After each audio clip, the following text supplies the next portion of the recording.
인생에 고비가 있는 것 같습니다. 이렇게 뭔가 죽을 고비가 있어서 죽을 것 같은데 또 하나의 은혜로 또 넘어가고, 또 넘어가서 이제 좀 편안하겠다 싶은데 또 고비가 옵니다. 이 다니엘과 세 친구가 그랬습니다. 왕이 처음에 2장에 보면 꿈을 꾸죠. 이렇게 꿈을 꾸고 난 다음에 꿈도 말해주지도 않고 해석해봐라 그랬을 때 이 해석을 다 못해 어떻게 알겠어요 그거를. 그때 이제 왕이 이제 분노해서 다 죽여라, 박사들, 뭐 지혜자들, 뭐 주술가들, 누구든 상관없이 그런 사람들 다 이게 바보가 멍청하다, 어리석다, 다 소용없고 쓸모없다라고 해서 다 죽이려고 했습니다. 그때 다니엘과 세 친구가 함께 합심해서 하나님 앞에 기도함으로 하나님께서 다니엘에게 은밀한 일, 꿈에 왕에게 보여줬던 꿈의 이야기를 해석하게끔 함으로 인해서 목숨도 살릴 뿐만 아니라 다니엘과 세 친구가 굉장히 높은 자리에 가게 되죠. 그리고 하나님도 높임을 받게 됩니다. 그렇게 되면 좀 편안하게 이렇게 지나가거나 아니면 좀 있어야 되는데 또 일이 터집니다. 3장에 이번에는 세 친구들에게 일이 터지는 것이죠. 뭐 세 친구겠습니까? 동일하게 다니엘도 동일한 것이죠. 금신상을 이제 만들어 놓고 그 금신상에게 절을 해라. 그것은 곧 왕 앞에 절을 하는 것이고 왕 앞에 굴복하는 것이다 라고 하는 사건이 터집니다. 그것은 우리 신앙인에게도 마찬가지죠. 신사참배를 하는 것에 대한 목숨을 거는 일들이거나 지금도 코로나19를 통해서 우리에게 하나님 앞에 예배를 드리지 마라 하는 것이랑 뭐가 다를까? 물론 차이가 있겠죠. 뭐 우리가 예배를 드린다고 정부에서 사형을 시킨다든지 죽인다든지 그런 거는 없습니다. 재산을 몰수해 간다든지 그런 피해는 없죠. 그럼에도 불구하고 우리 안에 있는 신앙, 하나님 앞에 가지고 있는 이 신앙이 용납이 되지 않는 것이죠. 우리의 세계는, 신앙은 하나님과 1:1 관계 속에 있기 때문에 누가 보든지 안 보든지 우리 스스로가 그 하나님 앞에 신앙을, 절개를 그렇게 지켜나가는 것입니다. 이때 사드락, 메삭, 아벳느고가 그렇게 하지 않습니다. 금신상에게 절하지 않으니까 신하들이 저 친구들 보십시오. 왕에게 지금 대항하고 있습니다. 왕에게 저항하고 있습니다. 왕이 명령한 이 금신상에게 절하고 하는 일을 하지 않고 있습니다 라고 했을 때 그 결과가 뭐였냐면 풀무불에 던져지는 것이었습니다. 뜨거운, 그냥 가까이만 가도 다 타버릴 정도로 아주 극렬한 그 풀무불에다가 용광로 같은 곳에다가 집어 던지는 그런 어떤 벌이라는 게 아니고 죽는 거죠. 그냥 사형 집행이 이루어지는 것입니다. 그 가운데 있을 때에 이 세 친구가 왕 앞에 섰을 때, 야, 너 한 번 더 기회를 줍니다. 왕이 절해라. 절하면 살려주겠다. 너 이렇게 하나님께 예배 아니고 그냥 지금 이 순간만 절하면 모면하게 될 거다. 지금 이 순간 딱 한 번만, 지금 이 순간 딱 한 번만 그렇게 해라고 말합니다. 딱 한 번 할 수 있지 않을까요, 여러분? 딱 한 번인데요. 딱 한 번 하고 그리고 평생에 그 하나님 또 그 뒤에서 예배 드리면 되잖아요. 우리가 살아야지 예배를 드리지 않겠습니까? 우리가 살아야지 뭔가 하나님 앞 기도도 하고 또 순종도 하면서 하나님을 섬기고 또 하나님께 영광을 돌리지 않겠습니까? 딱 한 번만 그 순간 그러면 되거든요. 이게 마귀의 유혹이죠. 딱 한 번만 해. 딱 한 번만 죄를 지어. 딱 한 번만 이렇게 하면 돼. 딱 한 번만 너가 주일날 빠져봐. 딱 한 번만 그냥 눈 딱 감고, 요번에 큰 돈 들어왔는데 눈 딱 한 번만 감고 헌금 드리지 마. 마귀가 그런 거죠. 딱 한 번만. 여러분, 그거 한 번에 걸리면 우리에는 신앙생활은 할 수는 있겠지만은 딱 한 번이 자칫하면 뭐가 됩니까, 여러분? 우리 인생의 하나님 관계에 있어서 늘 꺼리끼는 불편함이 되고 부담이 되고 힘듦이 될 수 있다는 거예요. 딱 한 번이 어쩌면 우리가 그동안 살았던 10년, 20년, 30년의 모든 것들이 와르륵 무너질 수 있는 그러한 믿음의 파산을 일으킬 수 있다는 것입니다. 교회 나오고 다 하는데요? 아니요, 여러분. 우리의 모양이 이 자리에 앉아 있는 게 중요한 게 아니죠. 너희가 모양은 있으나 경건의 능력이 없다라는 거. 이 딱 한 번에 넘어지면 경건의 능력이 이 친구들에게 사라지게 되는 것이죠. 우리도 마찬가지죠. 알고 있었죠. 이 세 친구는 알고 있었죠. 그래서 뭐라고 대답합니까? 우리가 읽었던 대로 왕이여 우리가 섬기는 하나님이 계시다면 우리를 맹렬히 타는 불물 가운데서 능히 건져내시겠고 왕의 손에서도 건져내시리이다. 왕을 굉장히 존중하는 표현을, 존칭을 계속 씁니다. 왕을 계속해서 존경하면서도 확고하게 얘기를 하죠. 하나님이 우리를 건지실 것입니다. 여러분의 삶에 하나님이 여러분을 어떠한 모양새에 있든지 간에 건지시는 줄 믿을 수 있기를 바랍니다. 그렇죠. 하나님께서 살아계시다면, 이 말은 살아계시다라는 얘기예요. 계시다면이 아니고 살아계신데 왕 앞에 그렇게 얘기하는 거예요. 살아계시다면 나를 건지실 거예요. 아무리 지옥불에 던져도 뭐 불풀에 던져도 우리 죽지 않고 살아날 것입니다. 하나님이 건지실 것입니다. 이게 우리의 믿음 아닙니까, 여러분? 하나님이 건지십니다. 하나님이 우리의 기도에 응답하시고, 여러분 하나님이 우리의 기도에 응답하신다는 걸 믿기 때문에 새벽기도 나오신 거죠. 그렇게 기도하시는 거 아니세요? 뭐 듣든지 건져주든지 말든지 뭐 마음대로 하세요. 뭐 이래 살다가 뭐 안 건져주면 뭐 인생이란 게 그냥 사는 거지 뭐 이래 가다가 뭐 천국 가면 끝이지 뭐 이런 마음으로 나오시는 거 이런 추운 날에 아니시지 않습니까? 하나님이 나의 기도에 귀를 기울이시고 내 기도에 응답하심으로 말미암아 그분이 살아계시고 내가 그분의 자녀인 것을 알게 되고 또 내 주변에도 하나님이 하나님 되심을 내가 나타내기 위해서 우리는 이렇게 나와서 기도합니다. 하나님은 살아계십니다. 하나님 나를 건지실 것입니다. 하나님 나를 도우실 것입니다 라고 고백하는 것이 이 세 친구의 고백입니다. 우리의 고백이기도 합니다. 그러나 여기까지는 그럴 수 있을 것 같아요. 여기까지도 내가 죽어도 하나님 건져내십니다 라고 하는 신앙 고백까지도 우리는 이 새벽에 할 수 있을 것 같습니다. 흔히 우리가 다 기도하고 믿습니다 이거 있지 않습니까? 믿습니다. 믿습니다까지는 고백할 수 있어요. 믿습니다까지는 고백할 수 있는데 그 뒤에 고백이 이제 우리에게 도전이 되는 것이죠. 사드락, 메삭, 아벳느고 이 세 친구의 이 뒤에 있는 고백이 여러분도 알다시피 이 고백이 우리의 믿음이 되기를 원하고 우리의 신앙의 성숙이 되기를 소망하는 것입니다. 이 새벽에 우리 18절을 다시 한 번 더 읽도록 하겠습니다. 읽습니다. 시작. 그렇게 하지 아니하실지라도 왕이 세우신 금심상에게 절하지도 아니할 줄을 아옵소서. 그렇게 하지 아니하실지라도 그렇게 하지 아니하실지라도 왕입니까? 아니죠. 만왕의 왕이신 살아계신 하나님, 전능하신 하나님, 그분이 우리를 도와주지 않아서 우리가 풀물불에 타 죽을지언정 우리는 죽더라도 딱 한 번 금진상에게 절하라고 하는 왕의 명령에 순종할 수 없습니다. 한 번도 다른 신에게 저는 절할 수 없습니다 라고 고백하는 것이죠. 그렇게 하지 아니하실지라도. 이게 이제 우리 안에서 도전이 되면서도 부담이 되면서도 그렇게 이렇게 되고 싶으면서도 정말 잘 안 되는 부분인 것이죠. 그렇게 하지 아니하실지라도. 실제로 이렇게까지 정도 하면 이제 하나님이 이 이야기를 듣고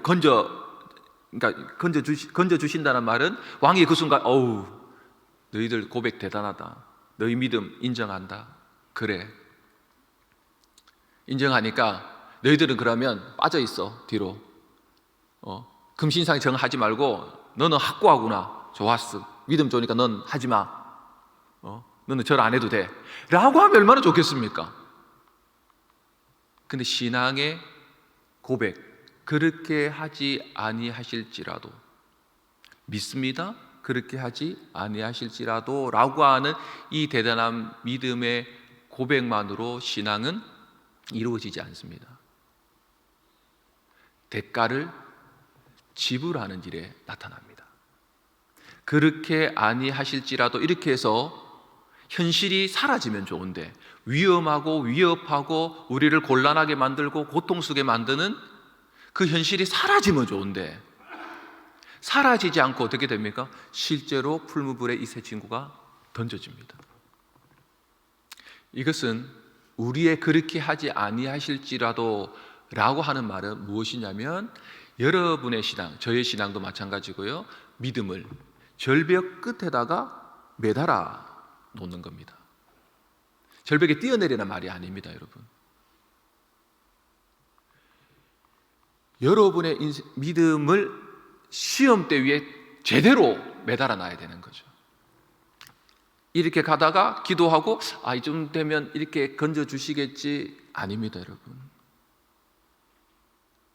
요셉이 말씀의 착고에 사여서 하나님의 때까지, 응답될 때까지 연단을 받는 것처럼 하나님의 때까지, 곧 이 세 친구가 풀무불에 던져져서 죽었구나 싶은데 하나님이 그 안에서 그들과 함께 동행하면서 그들이 멀쩡히 타지도 않고 그렇게 걸어서 살아서 나오는 그 경험이 우리의 필요해요. 그리 아니하실지라도까지는 우리 다 말할 수 있어요. 지금도 하나님이 이렇게 응답해 줘. 그렇게 아니하실지라도 나의 원대로 마시고 아버지의 뜻대로 되기를 원합니다 라고 했을 때 예수님이 십자가를 안 지셨나요?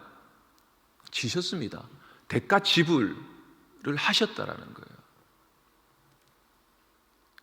우리에게도 하나님의 뜻, 하나님의 때까지 그 순간 나를 희생하는 대가 지불이 분명히 그리 아니하실지도라는 어떤 이 신앙 속에 들어가 있는 것입니다. 말이 아닌 거죠, 여러분. 그것은 내 절벽 위에 나를 세우는 것입니다. 다 한 번씩은 계실 거라고 생각이 듭니다.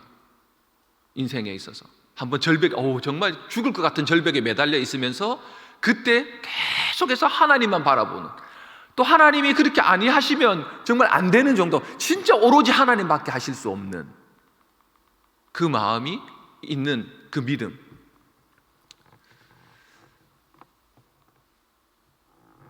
저에게도 그런 경험이 있었죠.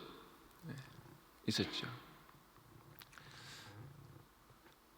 하나님께서 이렇게 사역을 쉬고 있을 때 너 가만히 있으라. 그러니까 가만히 있으라라고 얘기하죠. 그 말은 제가 받아들이는 음성은 그것이었습니다. 사역지 구하지 말고 가만히 있으라. 너가 다른 장소, 다른 사역지에 간다고 해서 물론 너의 생활과 나머지 가족들을 책임지는 경제적인 것은 해결되고, 또 사역을 하면서 목사님 이렇게 부를 줄은 모르겠지만 네가 다른 곳에 간다 한들 너의 마음이 새롭게 변화될 수 있겠느냐. 여러분, 다른 장소에 옮긴다고 해서 여러분의 마음이 잠시 그 일을 새롭게 적응하는 데 있어서 있겠지만 실제로 여러분 안에 있는 믿음이 더 성장하고 더 성숙해진다고 확신할 수 있겠습니까? 저는 없어서 제 안에 그렇게 내면에 들려오는 그 음성 앞에 이렇게 알겠습니다 라고 했습니다. 사실은 노라고 말하고 싶었는데 알겠습니다 라고 했습니다. 지나고 보니까 하나님께서 왜 그렇게 하셨는지 알겠더라고요. 정말 제 믿음을 이렇게 새롭게 해주시기를 원하셨던 것 같습니다. 정말 제 믿음을 그냥 일상에서 사역하고 이렇게 하고 할 수 있는 익숙함의 어떠한 것으로만 사역하지 않고 한번 절벽 끝에 딱 매달아 두시고, 너가 사람이 떡으로만 사는 것이 아니고 여호와의 입에서 나오는 모든 말씀으로 산다는 것이 너 믿어지겠느냐 라는 것을 딱 이렇게 달아보시는 것이, 정말 풀무불에 들어갈 마음이 탈 정도의 이런 마음들이 몇 번씩 왔다 갔다 하더라고요. 이렇게 왔다 갔다. 여러분도 그러시죠? 해결될 것 같은데 또 막히고, 해결될 것 같은데 또 막히고, 해결될 것 같은데 또 막히고, 이 사람이 도와줄 것 같은데 막히고, 이쪽이 열릴 것 같은데 또 막히고, 계속 뭔가 막히면서 계속 가는데 이 마음이 풀물불같이 타는 것처럼 같은 것이죠. 여러분도 아마 지금 그런 사정에 있으신 분, 그런 형편에 있으신 분이 있을 겁니다. 열릴 것 같아서 열심히 했는데 막히고, 정말 최선을 다해서 또 했는데 막히고, 기도도 열심히 했는데 열리는 것이 아니고 막히고, 뭔가 하나님이 기뻐하시고 하나님 앞에 믿음으로 내가 절벽에 서 있다고 생각하면서 주님 앞에 그렇게 외치고 부르짖고 하는데도 열리지 않고 막힌다면, 그럼에도 불구하고 하나님이 막으심에도 불구하고 여러분이 이 세 친구와 같이 그리 아니하실지라도 라고 말하면서 여전히 풀물불같이 타는 죽을 것 같은 이 기도의 자리에 있는 거라면, 하나님께서 여러분을 그 힘든 위경 가운데 건져 주실 뿐만 아니라 여러분의 믿음도 새롭게 해주실 줄 믿습니다. 하나님은 우리에게 이 문제를 해결하기도 원하시지만 이 문제는 덤으로 해결해 주시고, 이 문제 때문에 우리의 믿음을 새롭게 해서 예수 그리스도를 믿는 믿음이 얼마나 우리 삶에 귀하고 존귀하고 정말 행복의 시작이라고 끝없이 말하던 우리의 입술, 끝없이 전도하면서 예수님이 길입니다, 예수님이 구원입니다, 예수님이 우리의 도움입니다, 예수님이 우리의 행복의 시작입니다 라고 말하는 것을 경험시키기 위해서 그 일을 행하신다는 거예요. 더 이상 너가 했던 말이 아니라 네가 했던 그 말이 너의 심령과 삶에 실제로 이루어지도록 때로는 우리에게 풀물불 같은 곳에 집어 던져지는 믿음의 절벽 위에 우리를 세우실 수 있는 분이 우리의 하나님이십니다. 우리를 죽이려고 하는 것이 아니라, 우리를 불에 확 태워버려가지고 망하게 하려고 하시는 것이 아니라, 우리를 그 연단이라고 하는 힘든 순간에 이 모든 것들을 불로 연단, 믿음의 시련으로 불로 태워서 우리 안에 하나님을 향한 믿음의 불순물을 싹 제거하고 거기서 아름다운 은장색이 나오고 금장식이 나오고 거기에서 하나님을 향한 하나님의 아름다운 예수 그리스도를 담는 형상이 나오도록 하나님은 우리에게 그 일을 허락하신다는 것입니다. 사랑하는 성도 여러분, 겨울철 추운 날씨 가운데 어쩌면 우리의 영혼도 참 마음이 추울 줄 모르겠습니다. 그런 분들도 있을 거라 생각이 듭니다. 각자 다 다양하게 있으시겠죠. 각자 다 다른 형편에 있으시겠죠. 그럼에도 불구하고 우리가 믿는 하나님은 동일하시고 그 하나님이 우리의 기도대로 응답하지 않으실지라도, 이 세 친구와 같이 그리 아니하실지라도 하나님이 나에게 첫 번째입니다 라고, 하나님만이 내가 경배하고 여전히 하나님만을 내가 예배하는 그 자리에 있겠습니다 라고, 그렇게 여러분의 이 신앙의 절개를 지킴으로 하나님께서 여러분의 영혼을 예수 그리스도를 더 사랑하고 담는 그러한 믿음의 새로운 모습으로 변화시킬 뿐만 아니라 여러분의 삶의 문제도 하나님께서 풀무불 같은 가운데서도 여러분을 건져주시는 은혜도 경험하시는 귀한 축복이 있는 복된 하루가 될 수 있기를 예수님의 이름으로 축원합니다. 아멘. 주기도문 하시겠습니다. 하늘에 계신 우리 아버지여, 이름이 거룩히 여김을 받으시오며 나라의 임하옵시며 뜻이 하늘에서 이룬 것 같이 있어도 이루어지이다. 오늘날 우리에게 일용할 양식을 주옵시고 우리가 우리에게 죄진 자를 사하여 준 것 같이 우리 죄를 사하여 주옵시고 우리를 시험에 들게 하지 마옵시고 다만 악에서 구하옵소서. 대개 나라와 권세와 영광이 아버지께 영원히 쌓아온 아멘.